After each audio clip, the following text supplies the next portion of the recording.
1501. It was a great pleasure to hear submissions on behalf of all the learned council. We have had a tough time, but there are 4 judgments to be delivered in this matter. I'll first invite my learned brother, Justice Dinesh Maheshwari, to declare his view.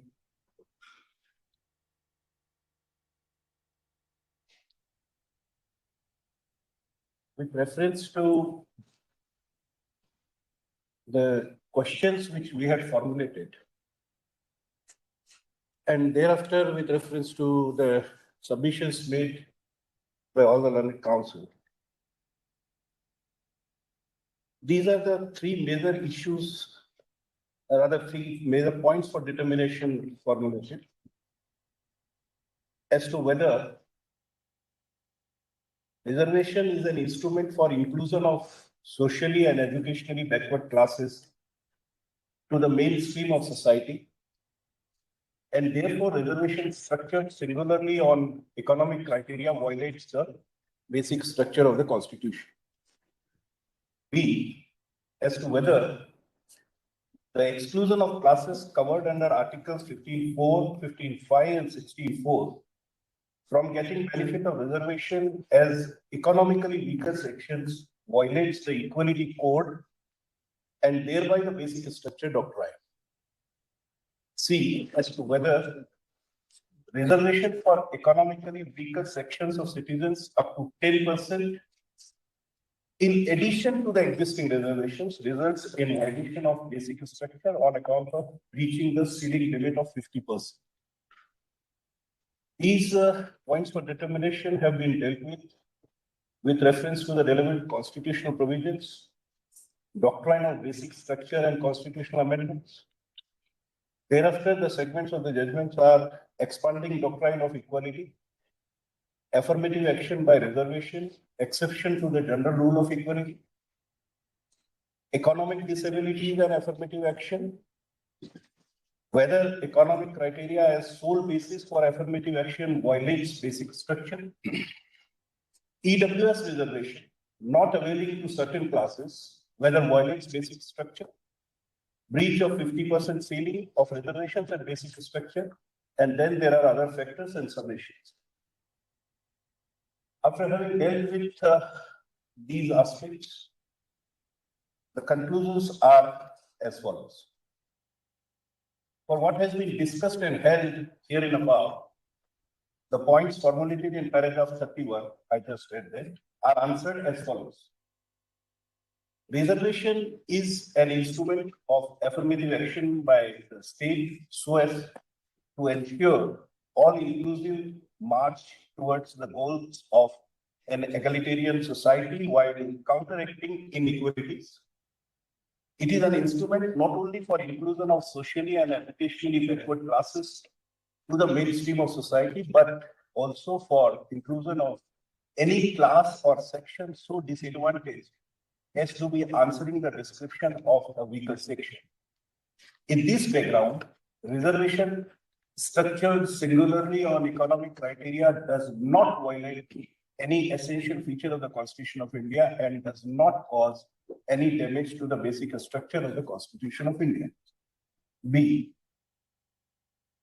exclusion of the classes covered by Articles 15.4, 15.5, and 16.4 from getting the benefit of reservation as economically weaker sections, being in the nature of balancing the requirements of non-discrimination and compensatory discrimination, does not violate Equality Code and does not in any manner cause damage to the basic structure of the Constitution of India, does not result in violation of any essential feature of the Constitution of India, and does not cause any damage to the basic structure of the Constitution of India on account of breach of the ceiling limit of 50%, because that ceiling limit itself is not inflexible and in any case applies only to the reservations envisaged by Articles 15.4, 15.5, and 16.4 of the Constitution of India.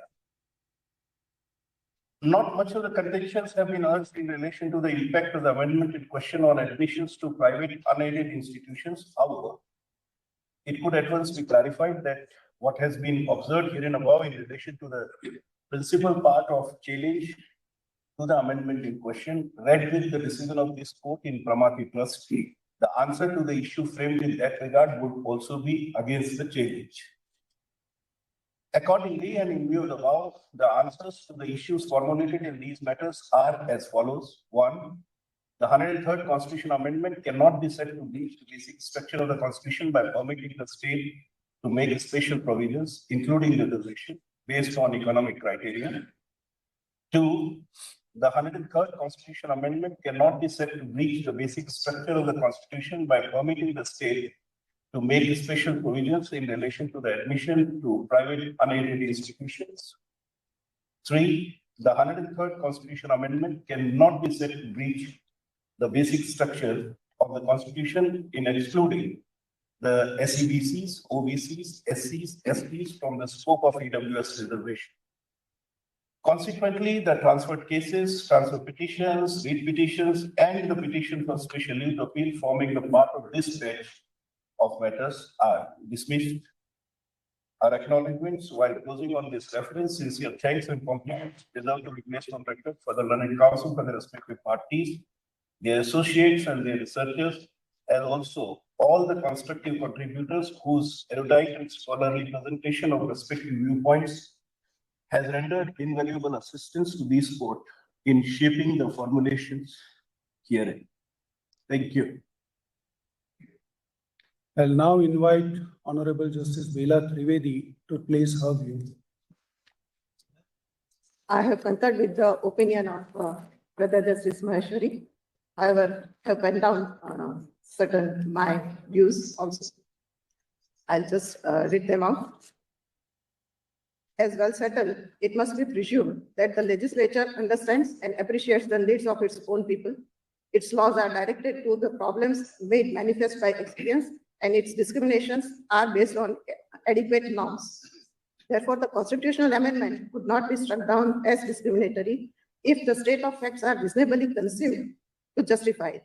In the instant case, the legislature, being aware of the exclusion of economically weaker section of the citizens from having the benefit of reservations provided to the SCs, STs, and SCBCs citizens in clause 4 and 5 of Article 15 and clause 4 of Article 16, has come out with the impugned amendment empowering the state to make special provisions for the advancement of EWS other than the classes mentioned in clause 4 and 5 of 15 and clause 4 of Article 16.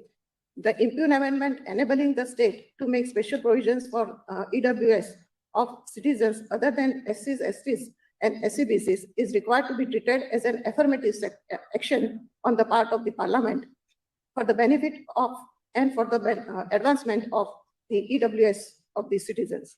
Treating EWS of citizens as a separate class would be a reasonable classification and could not be termed as unreasonable or unjustifiable classification, much less a betrayal of basic feature or violative of Article 14. As laid down by this court, just as equals cannot be treated as unequals, unequals also cannot be treated as treated equally. Treating unequals as equals would be as well offend the doctrine of equality enshrined in Article 14 and 16 of the Constitution. The SCs, STs, and backward class for whom the special provisions have already been provided in Article 14, 15.4, 15.5, and 16.4 form a separate category as distinguished from the general or unreserved category. They cannot be treated at par with the citizens belonging to the general or unreserved category. The impugned amendment creates a separate class of EWS from the general or unreserved class without affecting the special rights of reservations provided to the SCs, STs, and SCBCs. Therefore, the exclusion from the newly created class for the benefit of EWS in the impugned amendment cannot be said to be discriminatory or violative of Equality Code. Such amendment would certainly not be termed as shocking, unconcernable, or unscrupulous travesty of quintessence of equal justice as sought to be submitted by learned counsels for the petitioners. The sum and substance is that the limitations that is substantive or procedural imposed on the exercise of constituent power of the state under Article 368 could not be said by any state of imagination to have been disregarded by the Parliament. Neither the procedural limitation, that is the mode of exercise of amending power, has been disregarded, nor substantive limitation, that is the restricted field, has been disregarded, which otherwise would invalidate the impugned amendment. What is visualized in the preamble and what is permissible, both in Part 3 and Part 4 of the Constitution, could not be said to be violative of the basic structure or basic feature of the Constitution. In absence of any obliteration of any of the constitutional provisions and in absence of any alteration or destruction in the existing structure of equality code or the basic structure of the Constitution, neither the width test nor the identity test as propounded in Keshwanan could be said to have been violated in the amendment. Accordingly, the challenge to the constitutional validity of 103rd Amendment fails and the validity thereof is upheld. And before parting, I have expressed my views on the time span to be prescribed for the reservation policy. I have quoted the observations made by the Constitution Bench in K.C. Vasant Kumar, observations of Justice D.A. Desai, Justice Venkatramaiah, Justice Chandrachud as he then was, and also in case of Ashok Kumar. And then I said,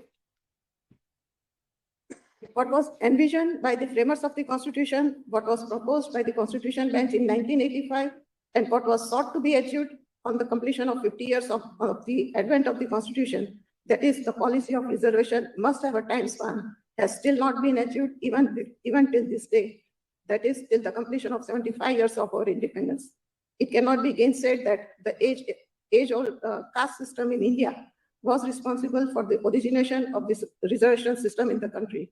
It was introduced to correct the historical injustice faced by the persons belonging to the SCs, STs, and other backward classes, and to provide them a level playing field to compete with the persons belonging to the forward classes. However, at the end of 75 years of our independence, we need to revisit the system of reservation in the larger interest of the society as a whole, as a step forward towards the transformative constitutionalism.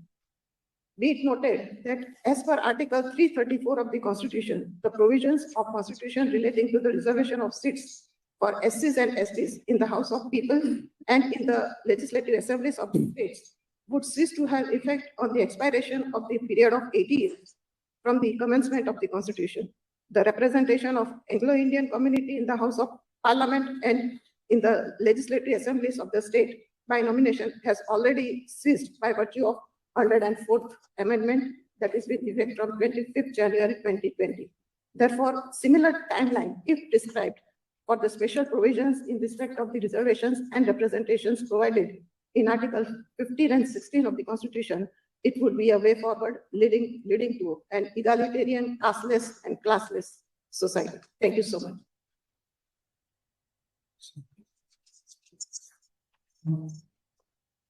May I now invite Justice Paradiwala to place his view? While concurring with my esteemed brother, Justice Maheshwari, and my esteemed sister, Justice Bila Trivedi, and while upholding the validity of the impugned amendment, I have thought fit to observe, I quote, thus, reservation is not an end, but a means to secure social and economic justice. Reservation should not be allowed to become a vested interest. Real solution, however, lies in eliminating the causes that have led to the social, educational, and economic backwardness of the weaker sections of the community. This exercise of eliminating the causes started immediately after the independence, that is almost 7 decades back, and it still continues. The long-standing development and the spread of education have resulted in tapering the gap between the classes to a considerable extent. As larger percentages of backward class members attain acceptable standards of education and employment, They should be removed from the backward categories so that the attention can be paid towards those classes which genuinely need help. In such circumstances, it is very much necessary to take into review the method of identification and the ways of determination of backward classes, and also ascertain whether the criteria adopted or applied for the classification of backward is relevant for today's conditions. The idea of Baba Sahib Ambedkar was to bring social harmony by introducing reservation for only 10 years. However, it has continued past 7 decades. Reservation should not continue for an indefinite period of time so as to become a vested interest. In the result, I hold that the impugned amendment is valid and in no manner alters the basic structure of the Constitution. Thank you. Finally, I invite Justice Savindra Bhatt to place it.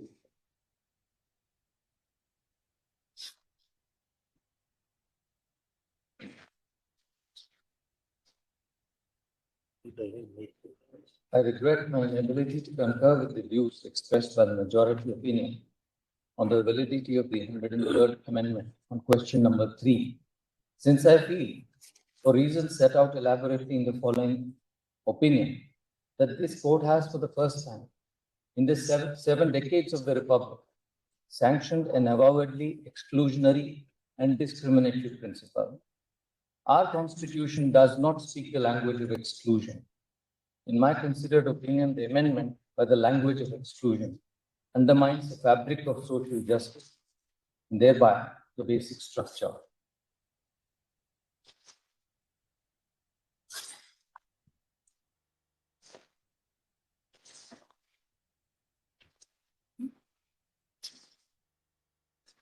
I am of the opinion that the application of the doctrine of classification, differentiating the poorest segments of societies as one segment, that is the poor beneficiaries of reservation, and the other, the poorest who are subjected to additional disabilities due to caste stigmatization or social barrier-based discrimination, the latter being justifiably kept out of the new reservation benefit, is an exercise in deluding ourselves that those getting social and educational backwardness-based reservations are somehow more fortunate. This classification is plainly contrary to the essence of equal opportunity. If this constitution means anything, it is that the code of articles 15.1, 15.2, 15.4, 16.1, 16.2, and 16.4 are one indivisible whole. This court has reiterated time and again that articles 16.1 and 16.4 are facets of the same equality principle. That we need articles 15.4 and 16.4 to achieve equality opportunity guaranteed to all in articles 15.1 and 16.1 cannot now be undermined through this reasoning to hold that the theory of classification permits exclusion on this very basis.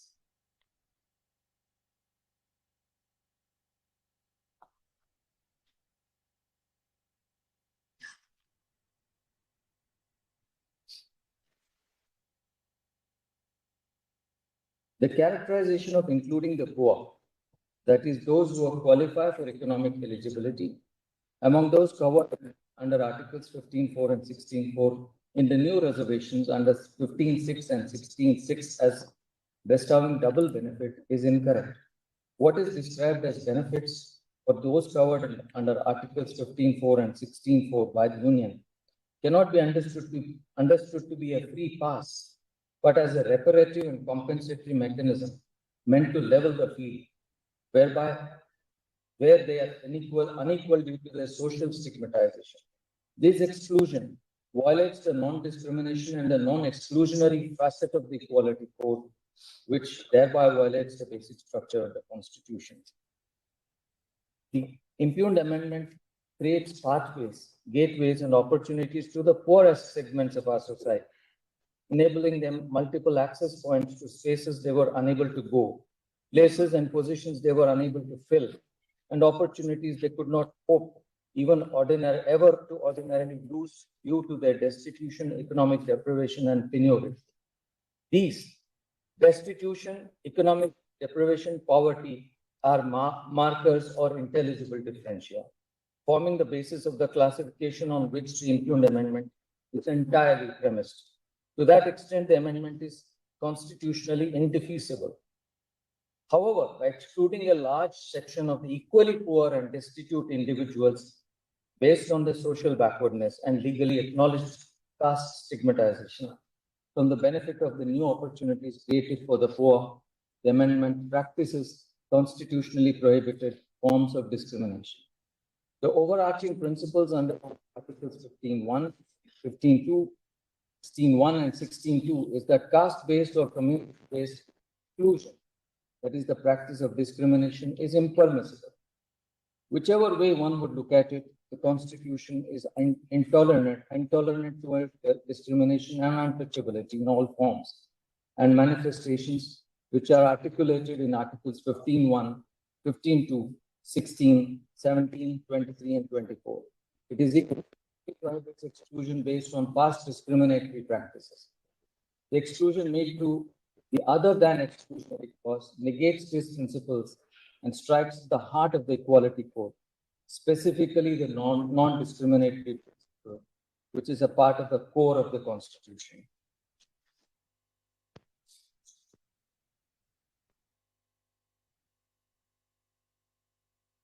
The Sinnoh Commission was set up. The Sinnoh Commission was set up to examine the condition of economically backward and suggested measures, including the feasibility of reservations to improve their law. The report published in July 2010 is based upon the census of 2001 and later surveys. The statistics NSSO 2004-2005, which the report is based on, disclosed that in all 31.7 crore people were below the poverty line, BPL, of which the scheduled caste population was 7.74 crores. That is 38% of the total of the scheduled caste population in the country. Scheduled tribe population was 4.25 crores. That is 48.4% of the total scheduled tribes of the country. 13.86 crores of OBC population, which was 33.1% of the total OBCs. And 5.85 crores of the general category, which is 18.2 the total general category. These facts established that the bulk of the economically weaker sections of the society belong to the classes described in Articles 15.4 and 16.4.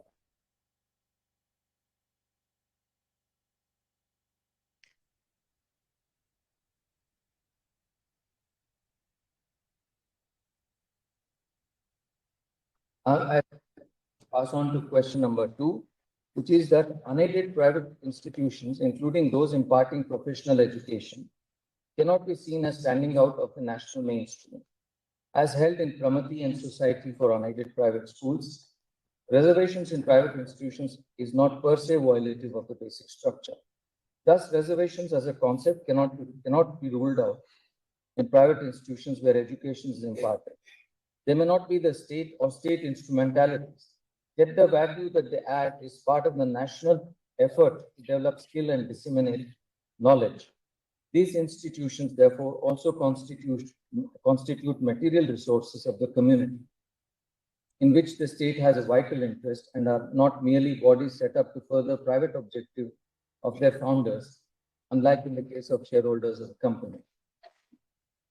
Therefore, I hold that on question number 2, the amendment is valid, but for reasons of answering question number 3, the amendment has to go.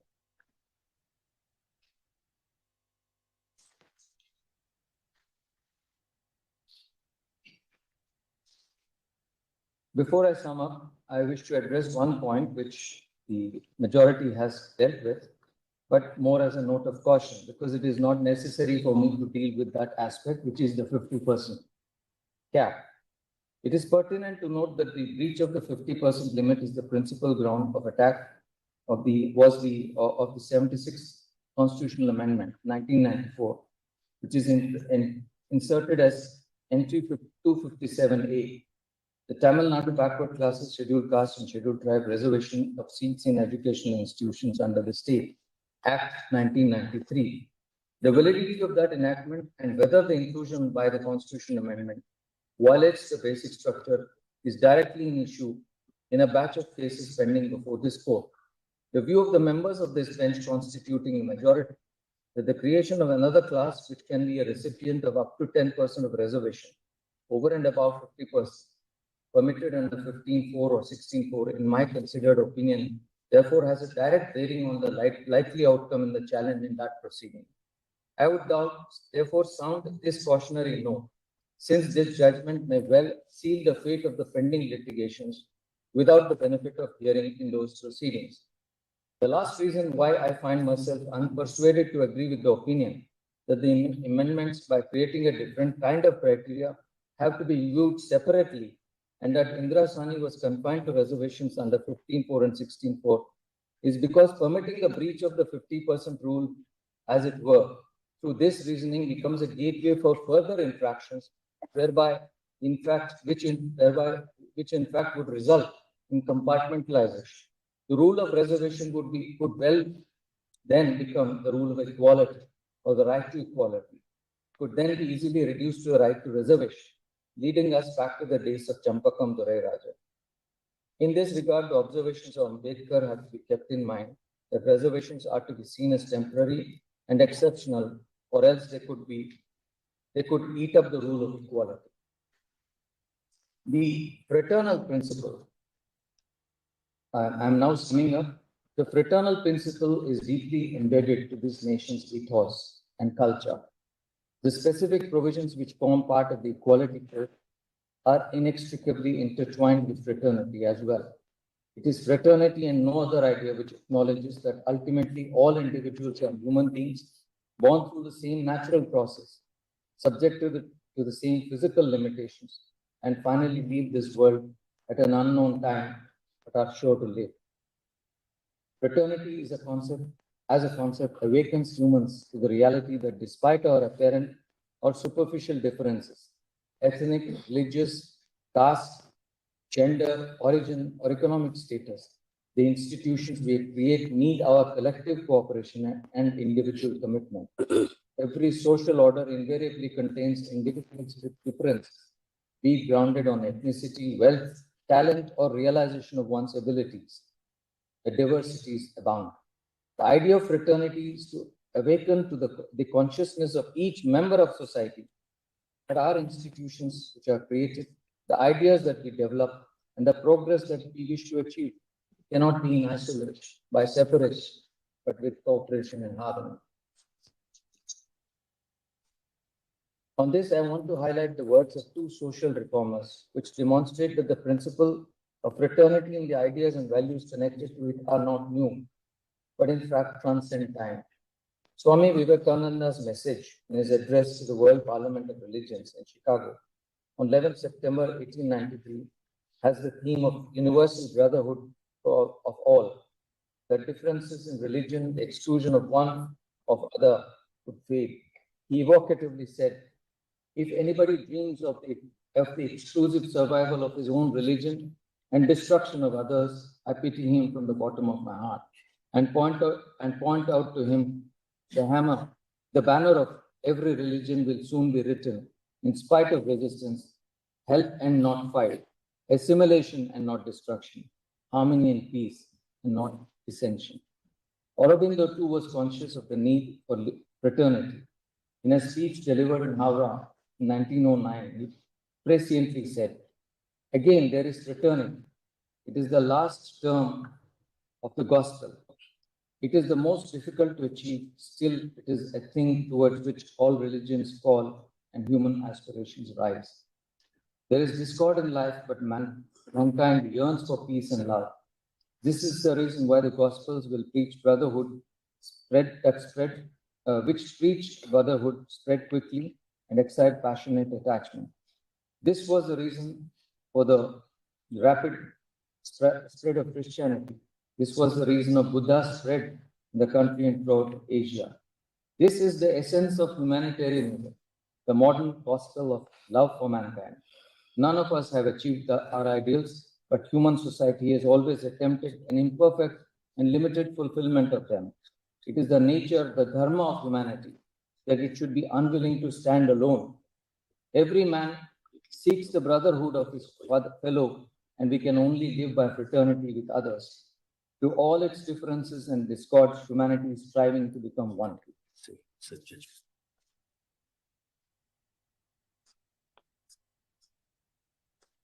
Summary of findings in questions 1 and 3. On question 1, it is held that the state's compelling interest to fulfill the objectives set out in the directive principles through special provisions on the basis of economic criteria is legitimate. That reservation or special provisions have so far been provided in favor of historically disadvantaged communities cannot be the basis for contending that other disadvantaged groups who have not been able to progress due to the ill effects of poverty should remain so, and the special provision should not be made by way of affirmative action. Therefore, the special provisions based on objective economic criteria is per se not violative. However, in answer to question 3, I have highlighted the framework within which it has been introduced by the impugned amendment, excluding backward classes. According to me, this is violative of the basic structure. A universally acknowledged truth is that reservations have been conceived and quotas created through provisions in the Constitution only to offset fundamental, deep-rooted generations of wrongs perpetrated on entire communities and castes. Reservation is designed as a powerful tool to enable equal access and equal opportunity. Introducing the economic basis for reservation as a new criterion is permissible. Yet, the othering of socially and educationally disadvantaged classes, including SCs, SCs, and OBCs, by excluding them from this new reservation on the ground that they enjoy pre-existing benefits, is to heap fresh injustice based on past disability. The exclusionary clause operates in an utterly arbitrary manner. First, it others those subjected to socially questionable and outlawed practices, though they are amongst the poorest sections of the society. Secondly, for the purpose of new reservation, the exclusion operates against socially disadvantaged classes and castes absolutely by confining them within their allotted reservation quotas. Thirdly, it denies the chance of mobility from reserve quota based upon past discrimination to a reservation benefit based only on economic deprivation. The net result of the entire exclusionary principle is Orwellian, so to say, which is that all the poorest are entitled to be considered regardless of their caste or class, yet only those who belong to other classes or castes would be considered, and those from socially disadvantaged classes would be ineligible. Within the narrative of the classification jurisprudence, the differentia or marker distinguishing one person from the other is deprivation alone. The exclusion, however, is not based on deprivation, but social origin or identity. This strikes at the essence of the non-discriminatory rule. Therefore, the total and absolute exclusion of constitutionally recognized backward class of citizens is nothing but discrimination, which reaches to the level of undermining and destroying the equality code, and particularly the principle of non-discrimination. Therefore, on question 3, it is clear that the impugned amendment and the classification it creates is arbitrary, results in hostile discrimination of the poorest segments of society that are socially and educationally backward and are subjected to caste discrimination.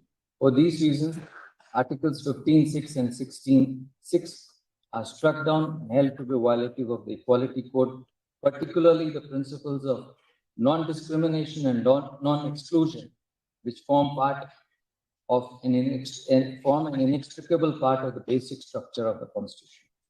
While this reasoning is sufficient to conclude that Article 16.6 is liable to be struck down, there are additional reasons elaborated in Part 5, due to which this court is compelled to clarify that while the economic criteria per se is permissible in relation to access to public goods under Article 15, the same is not true of Article 16, the goal of which is empowerment through representation of the community. For the above reasons, it is hereby declared that Sections 2 and 3 of the Constitution 103rd Amendment Act 2019, which inserted Clause 6 in Article 15 and Clause 6 in Article 16 respectively, are unconstitutional and void on the ground that they are violative of the basic structure of the Constitution. writ petitions are consequently disposed of, it would be in order to place my gratitude and appreciation for the valuable assistance rendered by all counsel and all the counsel assisting them.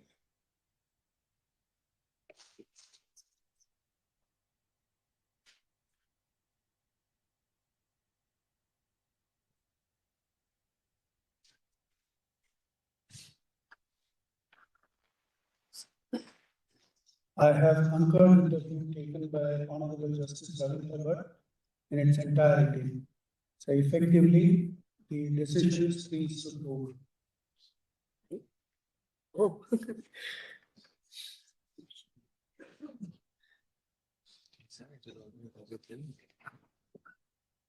So Immensely grateful to Allah. we are expressing a deep gratitude for the assistance rendered by every one of you, in whatever capacity as the lead counsel, as even as nodal counsel. These two counsel did excellent job. So it was a great learning experience for all of us, and this I express gratitude on behalf of all the members who are part of this bench. My colleagues also join me in expressing that. Thank you so much. Immensely grateful. Present bench, not a pleasure to argue before your lordship. Greatly obliged. We are grateful for your lordship to accommodate and hear everyone. We are very grateful for that, your lordships. The operative portion will be like this. In view of the decision rendered by the majority consisting of Honorable Justice Dinesh Maheshwari, Honorable Justice Bela N. Trivedi, and Honorable Mr. Justice J.B. Pardiwala, the challenge raised to the 103rd Amendment to the Constitution fails. The writ petitions and other proceedings filed in that behalf stand disposed of accordingly. Thank you. Grateful to you. Grateful to your lordship. Sir, may I also thank the bench for a very patient Yes. and Thank you. and It was a very great learning experience, Dr. Mohan Gopal. grateful. Grateful.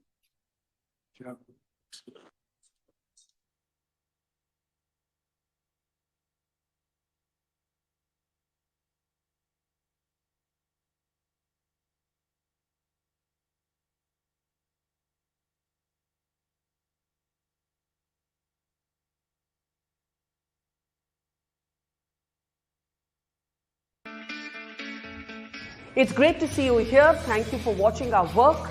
If you haven't subscribed yet, don't forget to click the bell icon and subscribe to Mojo Story and support independent, robust journalism.